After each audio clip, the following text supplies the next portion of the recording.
Bienvenidos al podcast de Innocabi con Alfonso Prim. Aprenderemos, compartiremos vivencias sobre marketing online, emprendimiento, negocios, posicionamiento online y lanzamiento de proyectos empresariales, siempre contados desde la experiencia.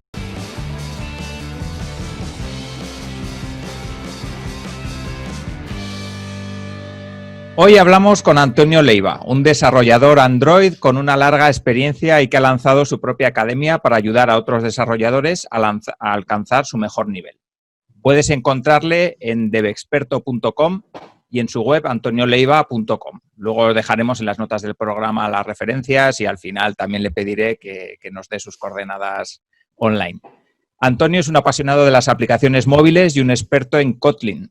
Un lenguaje novedoso, al menos para mí, que no sé mucho ni de programación ni de aplicaciones y que parece un sustituto de Java para aplicaciones, para apps.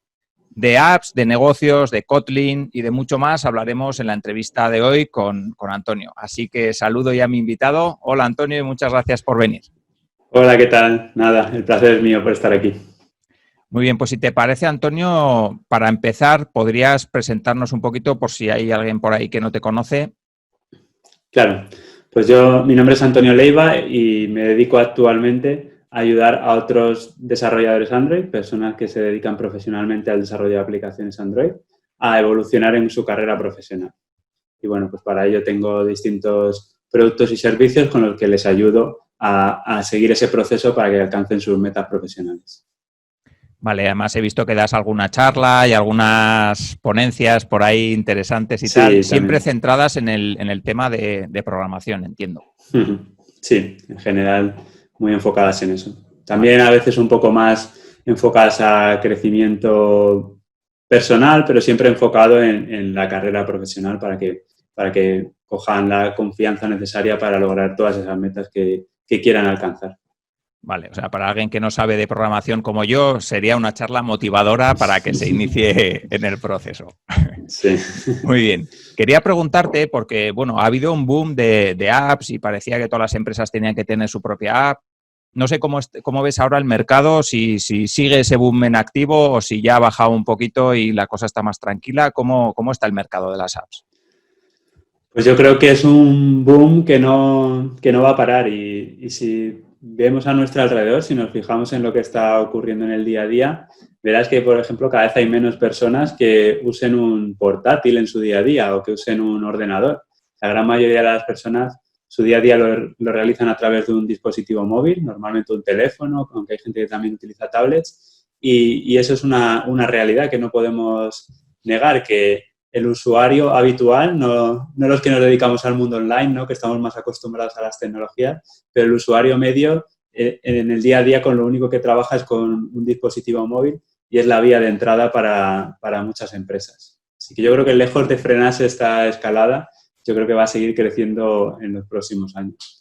Vale, y visto no solo desde el punto de vista de usuario, de la persona que tiene en su teléfono móvil un montón de apps, sino desde el punto de vista de un desarrollador como tú o como las personas a las que ayudas, ¿cómo de grande es la oportunidad ahora mismo de dedicarse al desarrollo de apps? O sea, a día de hoy depende mucho probablemente de cada país. Yo hablo un poco de lo que conozco y es un sector prácticamente sin paro. No hay paro, especialmente ya cuando adquieres cierto nivel, es justo al contrario. A las empresas les cuesta bastante encontrar talento y, por tanto, es un sector que va a sobrevivir perfectamente a esta crisis que tenemos ahora mismo y seguramente con bastante capacidad en las que podamos tener en el futuro. Y es por eso, porque hoy en día prácticamente cualquier empresa necesita una app y el desarrollo de apps móviles es primordial hoy en día. Vale, y si suponemos que, pues hay una persona que nos está escuchando y dice, pues a mí me gustaría dedicarme al tema de las apps, pues como freelance, programar. ¿Cómo gana dinero un freelance? Porque entiendo que es sencillo el concepto de yo creo apps para una empresa, pero también hay freelance que crean sus propias apps, ¿no? Y todos hemos visto por ahí, pues bueno, anuncios de gente que gana mucho dinero, no sé qué, pero ¿cómo gana dinero un freelance que crea sus propias apps? Si es que gana dinero y si es que eso es posible y si es una vía interesante. Sí, aquí hay que romper algunos mitos porque lo que era real hace 5 años o así no lo es hoy en día. Hace 5 años alguien que entraba en el mundo del desarrollo se podía crear una aplicación, poner anuncios en esa aplicación y si mucha gente se la descargaba, pues seguramente con unas cuantas aplicaciones que le funcionaran bien podía monetizar lo suficiente para llegar a fin de mes. Hoy en día es es tan amplio el mercado y hay tanta gente desarrollando aplicaciones que es una vía que es prácticamente inviable. Yo conozco a muchas personas que lo han intentado y han fracasado, personas muy válidas, porque hoy en día ese tipo de monetización es súper complejo y destacar sobre otras aplicaciones también lo es, porque pensemos que a día de hoy la mayoría de estas aplicaciones realmente son startups que tienen un montón de financiación detrás y una persona individual no puede competir nunca contra eso.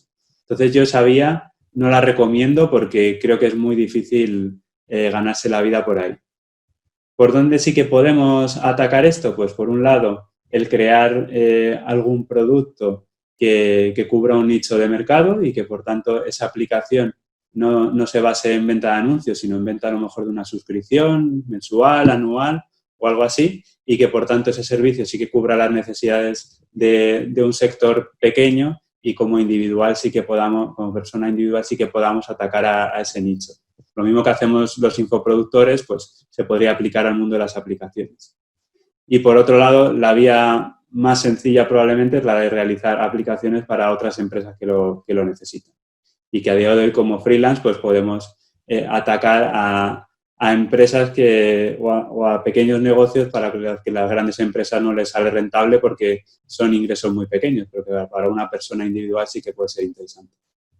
Vale, y en el caso de que una persona que nos está escuchando ahora mismo diga, bueno, pues yo quiero aprender a crear aplicaciones o incluso ya sé crear aplicaciones, ¿qué sectores crees que podrían ser más interesantes o más rentables para que una persona cree sus propias aplicaciones? Pues ya sé que es una pregunta muy general, sí. ya lo sé, pero bueno, por si tienes algunos en mente que digas, bueno, pues aquí las aplicaciones, digamos, pequeñitas que no pertenecen a una startup a la que le han metido 10 millones de euros, pues pueden tirar, ¿no? Yo no tengo ninguna referencia así en particular, pero intentaría buscar esos nichos pequeños en los que detectemos una necesidad, pues por ejemplo, el nicho de los infoproductores, por poner un ejemplo, a lo mejor tiene una serie de necesidades que podríamos crear una aplicación que se las cubriera, tanto para ellos mismos como para las personas que llegan a ellos. O, no sé, en realidad cualquier nicho pequeño en el que una empresa no esté interesada en entrar porque no va a poder hacer grandes ingresos, pero que como particulares sí que nos interese, pues podría ser interesante. Pero no tengo así detectados muchos, la verdad, que te pueda decir sobre la marcha. Vale, imagínate que hay una persona ahí fuera como yo que no tiene ni idea de programación ni que ha hecho nunca una aplicación móvil. ¿Y cuáles serían los pasos que tiene que seguir una persona para crear una aplicación móvil? Porque igual nos parece que es o muy difícil o muy sencillo, ¿no? Si eres muy lanzado, pero ¿cómo son los pasos desde que tienes la idea de voy a crear una aplicación móvil que me cuente los pasos hasta que esa aplicación móvil ya está subida y se la puede descargar una persona?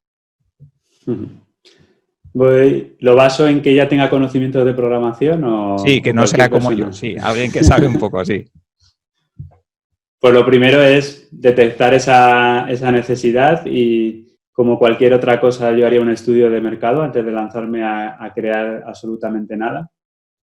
Luego el siguiente paso que se suele hacer es, una vez que ya tenemos ese estudio de mercado, sabemos a las personas que les puede interesar, pues crear un prototipo y empezar a mostrárselo a esas personas. La idea es intentar detectar lo antes posible si estamos yendo por el buen camino o nos estamos desviando de lo que realmente es la necesidad de ese mercado. Y una vez que ya hemos creado ese prototipo, normalmente las aplicaciones se suelen lanzar en formato muy lean, en plan, yo tengo una serie de características muy básicas con las que lanzo la aplicación y poco a poco voy haciendo crecer esa aplicación, de tal forma que una vez más sigo basando ese crecimiento de las funcionalidades en función de las necesidades que tienen los clientes que me van llegando. Y por supuesto luego pues hay una parte de definición del producto, probablemente necesites a un diseñador si quieres hacer las cosas bien para que el diseño sea usable y tenga coherencia. El diseño móvil pues a veces dista un poco de lo que estamos acostumbrados de otros soportes, aunque hoy en día casi todo tiende ahí, ¿no? Incluso las webs, porque ya casi todas las webs se utilizan desde dispositivos móviles. Pero bueno, hay que tener en cuenta ciertas consideraciones, incluso también en qué plataformas vamos a querer lanzar nuestra aplicación, si la vamos a querer hacer solo para Android, solo para iOS, para ambas, en función de para cuál la lances tienen unas características distintas, porque en general la gente que utiliza dispositivos Android está menos dispuesta a pagar que la gente que utiliza dispositivos iOS. Entonces, bueno, todo eso hay que tenerlo en cuenta y también la penetración de cada una de las plataformas en el mercado en el que te vas a lanzar. Por ejemplo, no tendría sentido lanzar solo para iOS en España porque no hay tantos dispositivos móviles. Sin embargo, en Estados Unidos te lo puedes plantear porque más o menos el 50% de los dispositivos son iOS. Entonces, bueno, hay que estudiar ahí un poco qué es lo que te interesa y luego también elegir la tecnología en función de lo que vayas a querer hacer. Entonces, teniendo un poco en cuenta, pues eso, el nicho al que te diriges, qué plataformas suele utilizar y cuáles son las necesidades que vas a tener, pues creas esa idea de producto que luego vas implementando poco a poco. Vale, hay dos cosillas que has comentado que sí que me gustaría entrar un poco más en detalle, que es la parte del estudio de mercado que has comentado. ¿Cómo recomendarías hacerlo, ese estudio de mercado? ¿Mirarte en la Google Play todas las aplicaciones que hay, ver cuáles hay más descargas? ¿Qué consejos nos darías a la hora de hacer ese estudio de mercado? Yo lo primero me iría un poco más al mundo offline, a ver si ese grupo de personas tiene una necesidad que no se haya cubierto y de ahí ver pues cómo puedo solucionarles la vida, cómo puedo hacérsela más fácil. Que normalmente si nos vamos a ver en la Play Store cuáles son las aplicaciones más populares, es complicado que ya entrando más tarde podamos hacer frente a esas aplicaciones que existen ahora mismo. Entonces, lo ideal es encontrar algo que no esté muy masificado y que tenga un problema que podamos solucionar con una aplicación, ¿no? Que les hagamos la vida más sencilla en el día a día. Y luego, pues, yo haría el típico estudio por encuestas, intentaría entrar en el mundo en el que se mueven esas personas, ya sea a través de redes sociales, que será más fácil, o incluso mediante publicidad, que les llegue esa información de un formulario en el que nos puedan dar más información sobre lo que necesitarían. Incluso anónimos, si no queremos que la gente necesite dar nada de sus datos personales, pero lo que queremos ahí es recabar mucha información sobre lo que realmente esas personas necesitan. Y a partir de ahí, pues ya con toda esa información, ver si esa necesidad que habíamos creído que existía es real y dar una solución que cubra a la mayoría de las personas que nos han dado esa información. Vale, yo sí que igual por añadir un tema, aunque no sepa de aplicaciones, pero bueno, como sí que me ha tocado lanzar algunos proyectos y tal, sí que es muy interesante el tema de hablar con las personas también, hacerles entrevistas de problema para ver si los problemas que tú quieres solucionar o no, esas personas los tienen, ese tipo de cosas. Yo creo que el cara a cara sí que es muy interesante también. Vale, y luego el otro punto interesante que has comentado también es el tema del prototipado. ¿Cómo lo enfocas cuando vas a hacer una aplicación? ¿Cómo se enfoca ese prototipado? Si siempre es necesario o si la aplicación es muy sencilla, pues ya directamente te lanzas y la haces. ¿Cómo lo enfocarías? Que lo de que la aplicación es muy sencilla normalmente no existe. Vale. Porque desde fuera algo puede parecer sencillo, pero normalmente todo requiere más esfuerzo del que inicialmente aparenta. Entonces, yo siempre recomiendo el trabajar por fases, es decir, yo hablo más un poco del mundo freelance, que a lo mejor no es el de lanzar una idea propia como la que tú estás comentando, pero creo que funciona más o menos igual, que si tú tienes un cliente o un grupo de personas que necesitan algo ellos te dan información y tú les das el resultado final de esa información, seguramente se desvíe muchísimo de lo que ellos necesitaban. Entonces, lo que se suele hacer es trabajar con algunas metodologías ágiles que lo que te permiten es ir trabajando por etapas, por llamarlo de alguna forma. Entonces, a lo mejor cada 3 semanas o algo así vas presentando ese prototipo a una serie de personas. En el caso del cliente está claro, pero en el caso de una aplicación de este tipo, pues a lo mejor puedes tener un grupo beta o algo así que te ayude en este lanzamiento y ahí vas recibiendo feedback continuo de las personas. Lo importante es que cada semana, cada 3 semanas o cada periodo les entregues algo nuevo que puedan probar y que sea más o menos completo en el sentido de que no les deje a mitad de camino y que puedan probar una funcionalidad más o menos útil, ¿no? en el día a día. Y de esa forma te pueden dar feedback sobre si les encaja, si también ves tú si están entendiendo bien cómo funciona y pueden utilizarla sin necesidad de muchas explicaciones, que es una de las partes vitales dentro de una aplicación. Y todo esto, pues poco a poco se va iterando hasta que se llega a una versión final. Lo de hacerlo todo de golpe es muy peligroso porque normalmente las personas creen que quieren algo, pero normalmente no se ajusta exactamente a lo que quieren. Entonces, el ir recibiendo ese feedback continuo es importante. Vale. Y a la hora de hacer el prototipo, ¿hay algún software específico que te ayuda o directamente se programa en una fase diferente o en un sitio diferente y ahí se pueden hacer pruebas? Pues yo lo que suelo hacer es hacerlo directamente pues ya como igual que harías la aplicación completa. Lo único que vas dejando como huecos para los casos un poco más extraños, ¿no? Los casos raros que no se te van a dar normalmente. Entonces, construyes el esqueleto y la experiencia más o menos, pero las partes más complejas o las partes que por el momento puedes obviar, pues no las implementas hasta el momento al que llegas. Por ponerte un ejemplo. Imaginemos que esa aplicación necesita un servidor porque está guardando ahí información y tenemos que conectarnos a ese servidor, recuperarlo, actualizar información en el servidor, pues todo eso puede llevar trabajo, ¿no? Entonces, inicialmente lo que puedes hacer es inventarte esos datos, darle datos falsos a la aplicación, pero de tal forma que el usuario sí que pueda jugar con ello y pueda ver cómo interactúa él con la aplicación sin necesidad de haber creado toda esa infraestructura por detrás. Vale. Hay alternativas, hay tecnologías que son un poco más ágiles, que también además son tecnologías híbridas que te permiten crear aplicaciones para distintas plataformas usando el mismo código, porque ese es otro tema que podríamos tratar aquí, y que te pueden servir inicialmente para hacer el prototipo inicial, incluso el lanzamiento de la primera aplicación, y luego si ya funciona, a lo mejor plantearse reescribirlo todo en código específico para cada plataforma, para Android, para iOS, etcétera. Pero mi recomendación, si es posible, porque esto también depende mucho del proyecto, del presupuesto, etcétera, es que utilices ya lo que va a ser el producto final como prototipo y así luego solo tendrás que ir construyendo sobre él. Vale. En tu caso, una duda tengo, porque creo que te centras únicamente en Android y no en iOS. No sé si es porque en España lo que has comentado que el mercado es más grande en Android o si hay alguna otra razón por ahí o simplemente porque el programa con el que se programa te gusta más. No sé, cuéntanos un poquito por qué te has decantado por Android.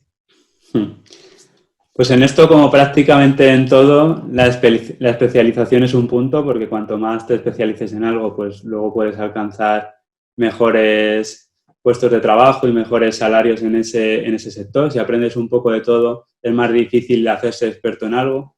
Y entonces, como yo antes de esto me dedicaba profesionalmente al desarrollo de aplicaciones para empresas, trabajaba para otras empresas, y los alumnos que yo tengo están en esa misma situación, son personas que se dedican al desarrollo de Android y quieren avanzar en su carrera profesional por ese ámbito, pues yo por eso me he enfocado 100% en Android, porque quiero darles los conocimientos y las herramientas específicas para este sector. Pero pero igual que me he especializado en Android, me podría haber especializado en iOS para iPhone, porque aunque sí que es verdad que el sector que en España no hay tanta gente con dispositivos iPhone, aún así son un mercado importante y para empresas grandes, cuando vas a trabajar a una empresa, o ya sea una startup o una gran empresa, la aplicación la van a hacer para ambas plataformas, tanto para Android como para iOS. Y cualquiera de los dos va a tener oportunidades laborales sin problema hoy en día. Sin embargo, en mi caso, pues yo he preferido esta especialización para tratar más de cerca con esas personas. Pero no es nada más que por eso, porque todos mis años de experiencia que ahora estoy enseñando a otras personas están basadas en esa tecnología. Vale. ¿Qué móvil tienes? A ver si me vas a enseñar un iPhone. No, un Android. Un Android, pero tengo un iPad, también te lo digo. Vale. Vale, sí que me gustaría preguntarte un poco, porque en la introducción hemos hablado de Kotlin, que, bueno, yo hasta no conocerte a ti no tenía ni repajolera idea de qué era eso, entonces sí que me gustaría que nos cuentes un poquito, pues para las personas que hay por ahí como yo que no saben qué es, cuéntanos un poquito qué es. Vale, pues por poner un poco en antecedentes, desde los inicios de Android, el lenguaje de programación que se ha utilizado para programar aplicaciones Android ha sido Java. El problema que tiene Java, y especialmente con Android, es, por un lado, que solo se pueden utilizar versiones muy antiguas de Java. Entonces, todas las novedades que van surgiendo con respecto a Java no las podemos aplicar al desarrollo Android en el día a día. Entonces, eso nos lastra mucho, tanto en productividad como a nosotros mismos como programadores, que no avanzamos profesionalmente, porque muchos otros lenguajes están avanzando súper rápido y nosotros como que nos quedamos ahí un poco lastrados, ¿no? Y por otro lado, Java tiene el problema de que hace unos años lo compró Oracle y Oracle le está poniendo un montón de trabas legales a Google con el tema de utilizar Java en desarrollo Android. Entonces, esto confluye con Kotlin, que surgió bueno, ya tiene tiempo, pero la primera versión final apareció en el 2016 y lo que ocurrió aquí es que una empresa que se llama JetBrains, que se dedica a crear entornos de desarrollo para desarrolladores y que tiene el entorno de desarrollo más conocido para desarrolladores Java, pues se encontró con esta misma limitación, que estaban tratando con un lenguaje que era súper antiguo, que además, incluso aunque utilices versiones más nuevas, se ha quedado muy atrasado en comparación con otros lenguajes. Entonces ellos se veían ahí muy limitados y decidieron crear su propio lenguaje para trabajar ellos en el día a día. Por tanto, tuvieron que crear un lenguaje que se comunicaba muy bien con Java para aprovechar todo lo que ya habían escrito anteriormente y que además se pudiera utilizar en las mismas situaciones que Java, ¿no? De tal forma que todo el código que ya tenían escrito pudiera seguir en Java y pudieran empezar a escribirlo nuevo con este nuevo lenguaje que estaban creando. Esto que hace que automáticamente, como se podía comunicar perfectamente con Java y utilizar en los mismos entornos, eso implicaba que en Android también se podía utilizar. Y para nosotros, los desarrolladores Android, esto fue como un soplo de aire fresco enorme, ¿no? El ver que un lenguaje súper moderno, porque era de recién creación, se podía utilizar en el día a día. Y yo entré ahí casi al inicio, de hecho yo empecé con él en 2015, empecé a investigarlo cuando todavía no existía ni la versión final y me animé a escribir un libro que era Kotlin aplicado al desarrollo de aplicaciones Android. Kotlin para desarrolladores Android se llama en inglés y que tuvo muchísimo éxito porque por aquel entonces empezaba a haber interés sobre el lenguaje, no había prácticamente documentación en ningún sitio sobre el tema y el libro te daba una forma estructurada de aprender el lenguaje y empezar a utilizarlo. Entonces ahí es donde confluyó un poco mi vida con Kotlin y a partir de ahí pues el resto ya es un poco historia porque a partir de ahí eso me ayudó a posicionarme con respecto al lenguaje, hubo empresas que empezaron a pedirme formación presencial. En el 2017 Google adopta Kotlin como el lenguaje cooficial. En ese momento ya se podían utilizar los dos lenguajes y Google lo soportaba, que hasta entonces lo podías usar bajo tu propia cuenta y riesgo. Y en 2019 lo presentaron como el lenguaje preferido para desarrollar aplicaciones Android. Entonces, todo esto ha sido un boom en el que se ha requerido un montón de formación, tanto por empresas como por los propios particulares que querían actualizarse para mantenerse activos en el mercado, y es un poco en lo que me he ido posicionando yo todos estos años. Vale, y alguien que sabe Java, ¿coge relativamente rápido Kotlin o no tiene nada que ver cómo se programa con uno y con otro? Sí, porque de hecho, como los que crearon Kotlin tenían su idea inicial era que fuera que todo el código que ya existía en Java lo pudieran seguir utilizando, pues todas las personas que iban a empezar a trabajar con ese nuevo lenguaje venían de Java y, por tanto, hicieron el lenguaje lo más adaptado posible para que las personas que vienen de Java lo pudieran entender bien. Luego hay muchas otras funcionalidades que no existen en Java y que podemos utilizar cuando entramos en Kotlin, pero la base, alguien que sepa Java prácticamente puede leer código en Kotlin sin necesitar aprender mucho más. Luego ya el dominarlo pues sí que requiere un poco más de tiempo y ahí es donde entro yo un poco, ¿no? En formar a las personas para que se conviertan en expertos en desarrollo Kotlin. Vale, cuéntame un poquito cómo fue el proceso de crear el libro, porque yo me pongo en tu cabeza y digo, venga, voy a hacer un libro sobre Kotlin, sobre programación, y no sabría por dónde empezar, lógicamente. Por eso me gustaría que nos cuentes un poquito cómo fue ese proceso de decir, venga, voy a crear un libro. Primero, ¿qué hago? Pienso el índice, pienso la estructura, pienso qué voy a contar. ¿Cómo fue? Cuéntanos un poco. Pues fue un poco inconsciencia. Porque, bueno, tampoco me lo planteé mucho. Llevaba ya varios años escribiendo artículos y me apetecía ir como un paso más allá, ¿no? Y escribir algo un poco más estructurado. Y lo que quise hacer con el libro fue algo muy práctico. Entonces, la estructura del libro se basa más es como si fuera prácticamente un taller. Vas creando una aplicación y durante el proceso te voy enseñando las características del lenguaje. Entonces, la estructura salió como muy natural. Es el proceso de crear esa aplicación y no lleva una estructura muy predefinida de los conceptos, sino que los conceptos se adaptan a esa creación de la aplicación. Lo que requirió más esfuerzo en ese aspecto fue la constancia, el ser capaz de sentarte todos los días, escribir, etcétera. Y a mí para eso me ayudó muchísimo el lanzar el libro también en formato Lean. No estaba ni siquiera acabado el libro cuando lo lancé. Utilicé una plataforma que se llama Leanpath, en la que puedes subir el libro con un porcentaje, no necesita estar acabado, un porcentaje de finalización, y las personas lo compran pues un poco con la promesa de que tú vas a ir avanzando el libro y que te pueden dar feedback, etc. Y así es como lo hice. Yo subí el libro al 10% de su finalización, más o menos calculé, y lo que hice fue, si lo compra gente que hay interés, y si no, pues no, lo puse a un precio relativamente bajo, no sé si eran 2 o 3 euros cuando lo lancé, y hubo mucha aceptación. A lo mejor los primeros días lo compraron como 100 personas o algo así, ¿no? Entonces me di cuenta de que había ese interés en el mercado y que ya había un montón de personas esperando a que yo siguiera escribiendo ese libro. Así que eso me impulsaba cada día a levantarme y dedicarle un rato para seguir avanzando con el libro. Vale, sí que me gustaría preguntarte también, pues eso, estamos hablando de un lenguaje nuevo, hemos hablado de Java. ¿Cómo de rápido evoluciona este sector de la creación de aplicaciones, de los lenguajes? ¿O es algo que va poco a poco, o es algo que evoluciona rapidísimo y hay que estar continuamente formándose y continuamente al día? Cuéntanos un poquito cómo es.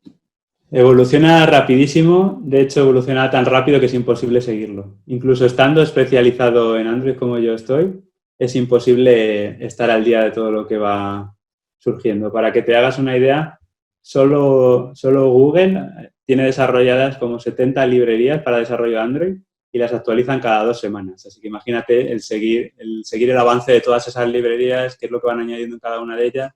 Librerías son como trozos de código que puedes ir enganchando en tu aplicación para no tener que repetir todo ese código y hacerlo tú mismo desde cero, ¿no? Sino que te dan una serie de herramientas, podríamos decir, para que el desarrollo sea más sencillo. Por de esas, solo Google tiene más de 70 creadas y se actualizan, pues eso, cada 2 semanas así. Entonces, es muy difícil y hay que saber lidiar con ello, y es algo complejo, porque hay veces que te frustra el ver que por muchas horas que le echas no consigues estar al día de todo.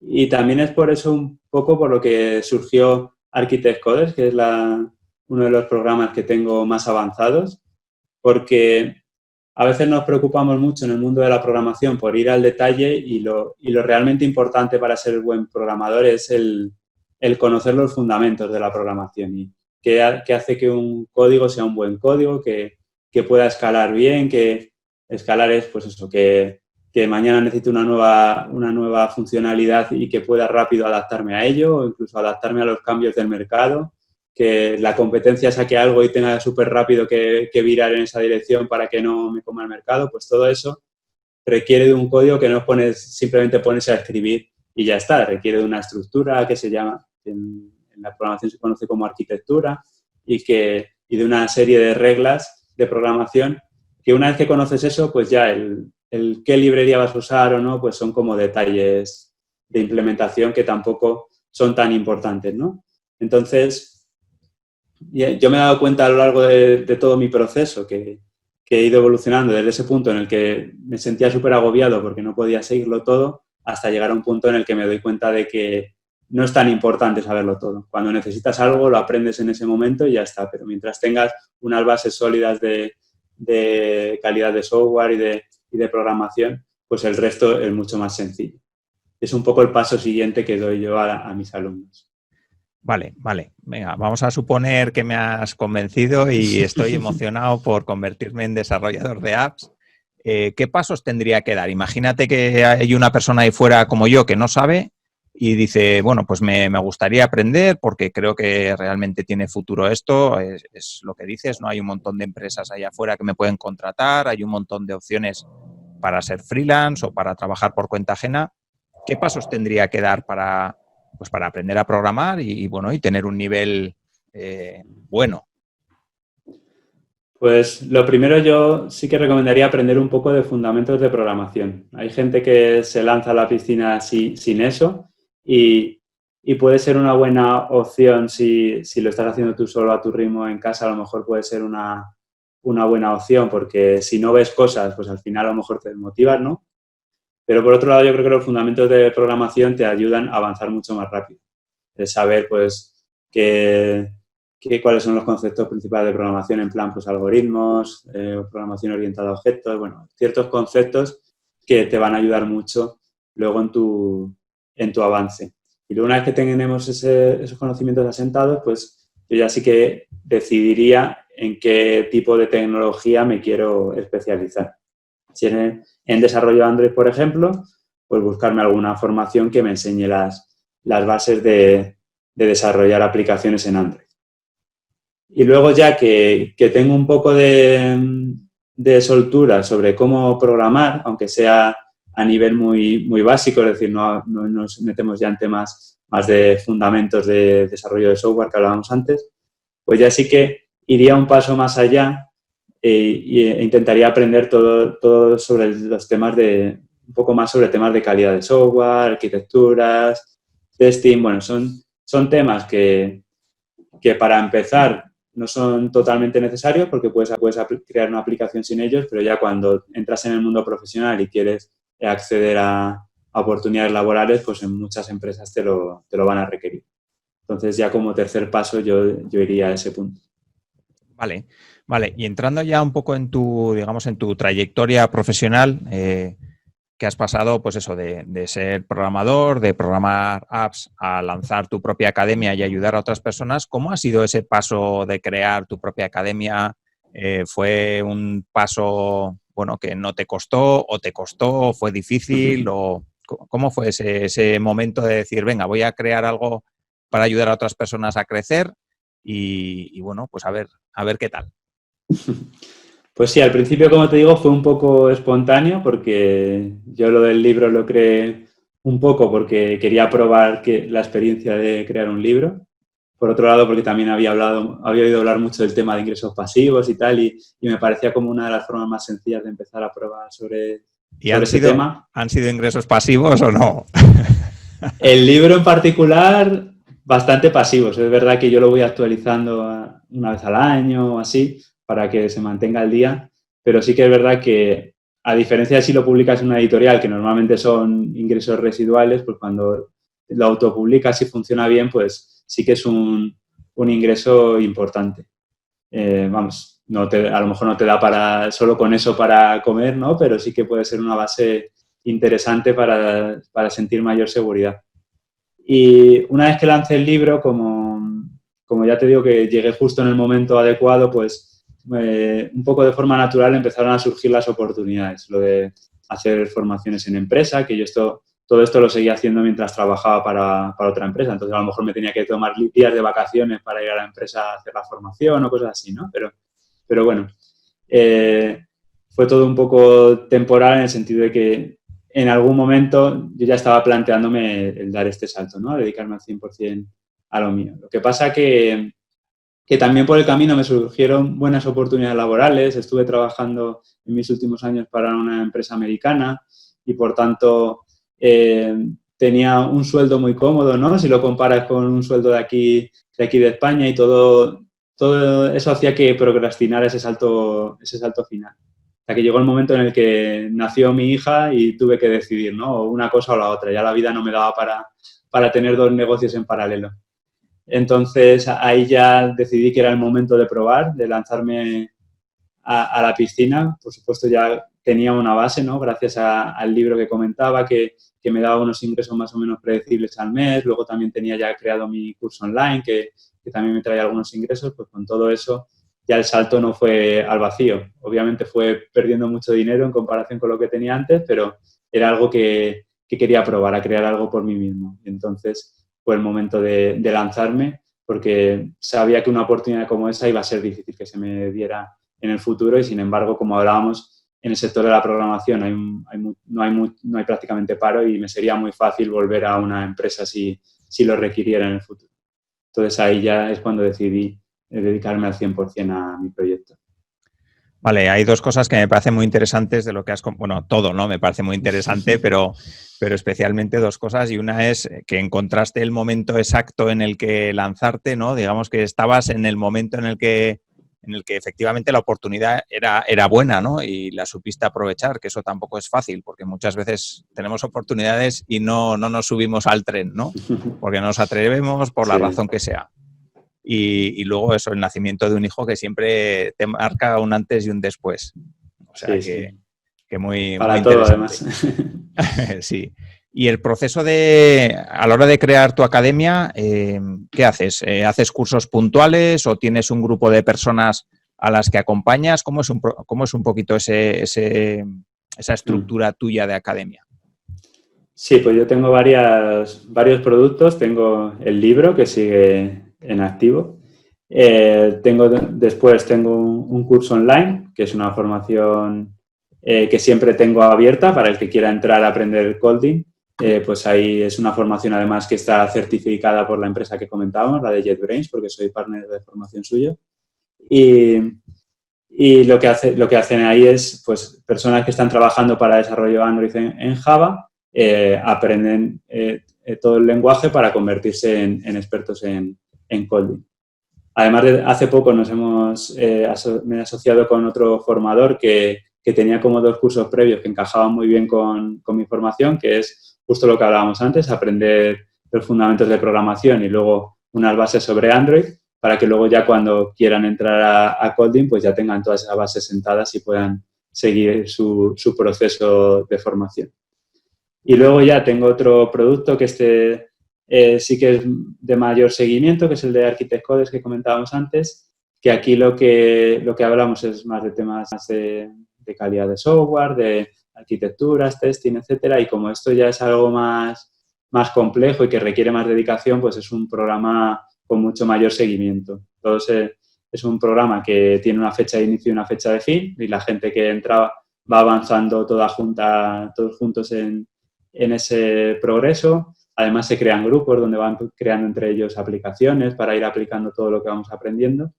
Y durante 3 meses, pues, es eso. Vamos desbloqueando contenidos, tenemos sesiones en directo, tenemos un Slack donde tratamos todas esas dudas que vayan surgiendo. Así que ahí van mucho más acompañados para llegar al final.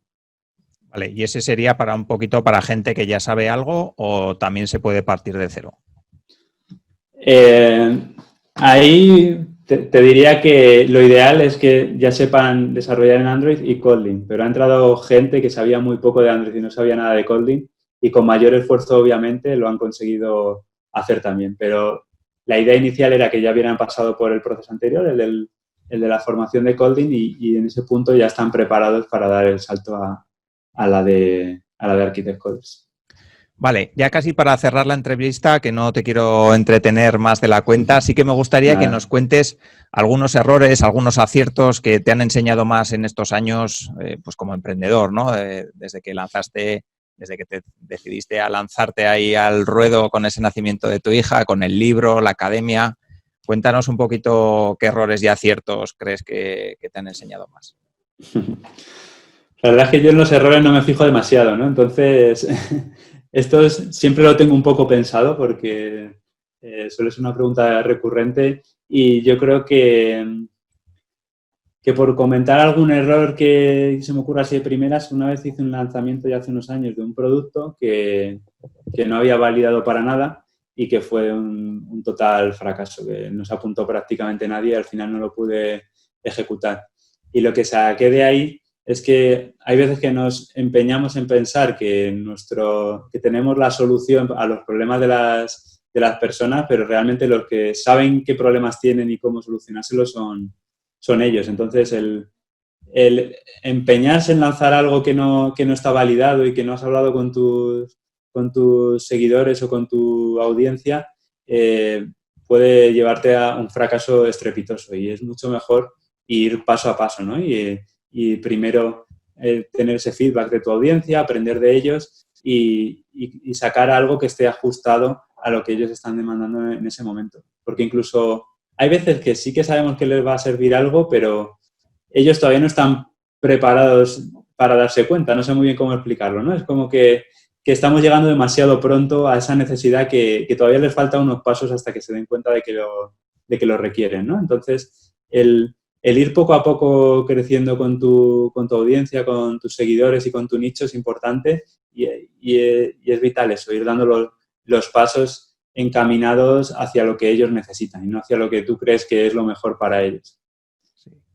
Eso como error, diría así, por comentar algo. Y acierto, pues yo creo que lo que comentábamos antes, el estar en el momento y el lugar adecuado y darte cuenta de ello. Todos los días surgen oportunidades y el estar alerta a ellas y darte cuenta de ellas, probar rápido y fracasar rápido en el caso de que no sean una buena idea, pues yo creo que es muy interesante y que tenemos que estar más abiertos a eso, ¿no? Porque el probar muchas veces es muy, muy barato, más hoy en día con todas las capacidades, todas las herramientas online que tenemos y no cuesta nada hacer un prototipo, probar qué pasa y si va mal, pues probar la siguiente idea, ¿no? Pero no probarlo por si acaso fracasamos, pues tampoco nos va a llevar a nada. Probablemente no tendremos éxito con ninguna de las cosas que intentemos. Así que por ahí yo diría que creo que mi éxito fue darme cuenta de eso y apostar por ello y tirar para adelante. Pues no es poco, la verdad, porque bueno, hay muchos por ahí que no se acaban de atrever. Sí que me gustaría ya sé que siempre digo lo mismo y siempre repito que ya casi para terminar, pero sí que me gustaría que nos des algún consejo para una persona que está allá afuera, que está pensando que se puede dedicar a emprender o incluso a ser programador como tú, ¿no? De Android. ¿Qué consejo le darías a esa persona? Pues que a mí lo que me ayudó mucho en mi momento fue romper un montón de barreras mentales que tenía, porque si hemos seguido una educación clásica en un entorno en el que no se ha fomentado demasiado el emprendimiento, normalmente daba muchísimo miedo. Y ese era mi caso. Yo había seguido una educación normal, ninguno de mis familiares había emprendido nunca, entonces no tenía ningún referente a mi alrededor en el que basarme y tuve que hacer un poco de construcción propia, ¿no? Principalmente leyendo libros, escuchando a los referentes que tuve en su momento y todo eso me hizo creer que sí que podía hacerlo y que existía una oportunidad ahí que que muchas veces no nos estaban contando, ¿no? Porque al final la educación está muy centrada en crear empleados, no en crear emprendedores. Entonces, yo recomiendo eso, ¿no? Que primero nos quitemos todos esos miedos, que veamos, que tengamos referentes a los que seguir, a los que escuchar, que veamos que pueden ayudarnos a dar esos pasos y luego poco a poco ir probando cosas. Al final, como hablábamos, hoy en día es muy fácil probar pequeñas cosas y poco a poco nos iremos dando cuenta de que sí que es una opción.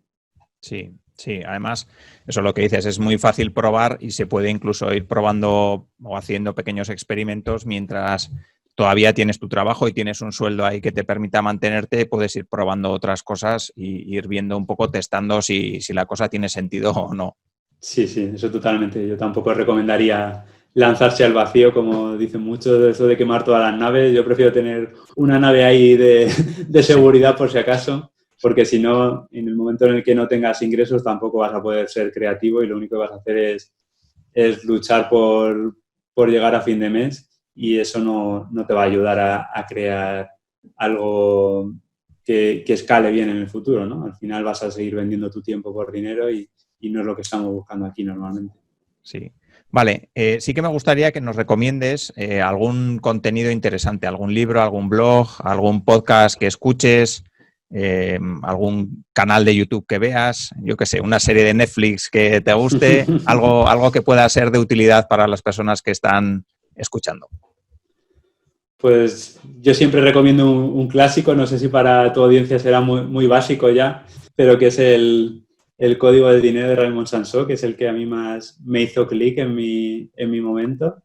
Y bueno, escucharle a él o escuchar a gente como Sergio Fernández, que también me ayudó muchísimo en mi momento a esos desbloqueos mentales que hablábamos antes, pues yo creo que siempre son referentes a los que se puede volver en cualquier momento porque su contenido no caduca nunca. El libro del Código del Dinero es del 2010, si no recuerdo mal, y está totalmente vigente hoy en día también todo lo que cuenta. Seguimos teniendo los mismos miedos, las mismas limitaciones, así que yo creo que es un contenido súper interesante para esas personas que todavía tengan ese miedo a lanzarse.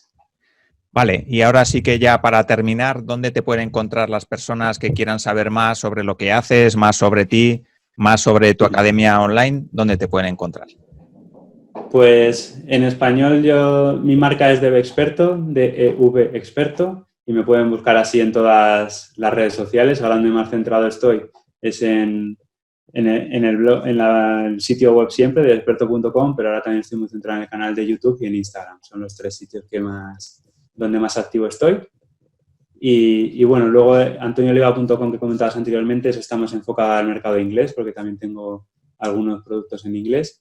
Así que, bueno, DevExperto para la audiencia de habla hispana. Vale, pues perfecto. Pues aparecerá todo esto en las notas del programa, así que los que tengan interés, pues que hagan clic ahí y vayan a ver más. Así que, pues Hasta aquí el episodio de hoy. Antonio, te agradezco un montón el rato que nos has dedicado, todo lo que nos has explicado sobre las aplicaciones, que a mí me ha parecido muy interesante, aunque no sé yo si llegaré a leerme el libro de Kotlin, ya te lo digo, aunque lo dejaré en las notas del programa porque seguro que hay alguien que le interesa. Así que muchísimas gracias. Muchas gracias a ti por la invitación. Vale, pues hasta aquí el episodio de hoy. Espero que os haya gustado y bueno, pues ya sabéis, cualquier comentario, cualquier duda, nos las dejáis en los comentarios y yo se la haré llegar a Antonio si es para él o si es para mí, pues la contestaré encantado. Así que muchísimas gracias por escuchar el episodio y nos vemos en el siguiente. Un saludo. Si quieres avanzar con tu startup, empresa o proyecto emprendedor, en Innocabi encontrarás la información que te ayudará a conseguirlo. www.innocabi.com